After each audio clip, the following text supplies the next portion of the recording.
మళ్ళా ఎమ్మెల్యేలు బెల్ట్ షాపులకు ఆక్షన్ పిలవడం, ప్రతి గ్రామంలోనూ 2 లక్షలు 3 లక్షలకు ఆక్షన్ పిలిచి వాళ్ళకి ఇవ్వడం.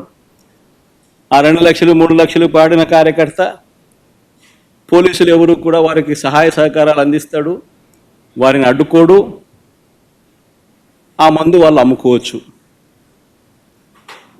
ఆ కొనుక్కున్న ఆ మద్యం షాప్ ఆక్షన్ తీసుకున్నాడు, బెల్ట్ షాప్ ఆక్షన్ తీసుకున్నాడు, ఎంఆర్పి రేటు కన్నా ఎక్కువ రేటుకు మన కళ్ళ ముందరనే అమ్ముతున్నాడు.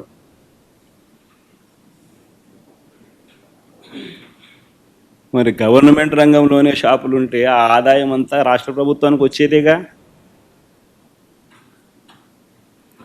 రాష్ట్ర ప్రభుత్వం ఆదాయం తగ్గుతుంది, చంద్రబాబు నాయుడు జోబులు ఆదాయం పెరుగుతా ఉంది.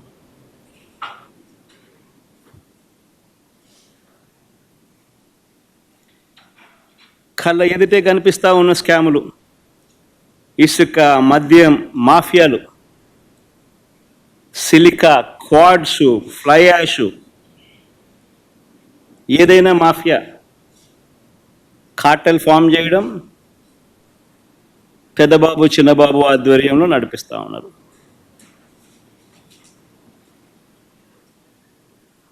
ప్యాకాట క్లబ్బులు, ప్రతి నియోజకవర్గంలోనూ ప్యాకాట క్లబ్బులు, చివరికి మండల స్థాయి గ్రామ స్థాయిలో కూడా ప్యాకాట క్లబ్బులు నడుపుతూ ఉన్నారు. నియోజకవర్గంలో ఏమి జరగాలన్నా, మీకున్న ఫ్యాక్టరీ నడవాలన్నా, మీకు ఎవరికైనా మైనింగ్ లీజ్ ఉంటే ఆ మైనింగ్ లీజ్ మీరు నడుపుకోవాలన్నా, ఆ మైనింగ్ కార్యక్రమం మీరు చేయాలన్నా,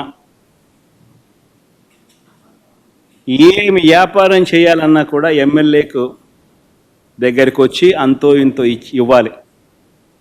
ఇస్తేనే పనులు జరిగేది, ఇస్తేనే పనులు చేసుకోవచ్చు. ఎమ్మెల్యే పెద్దబాబుకింత చిన్నబాబుకింత దత్తపుత్రునికింత ఆయన సర్దితేనే నాకింత నీకింత అని సాఫీగా జరుగుతాయి.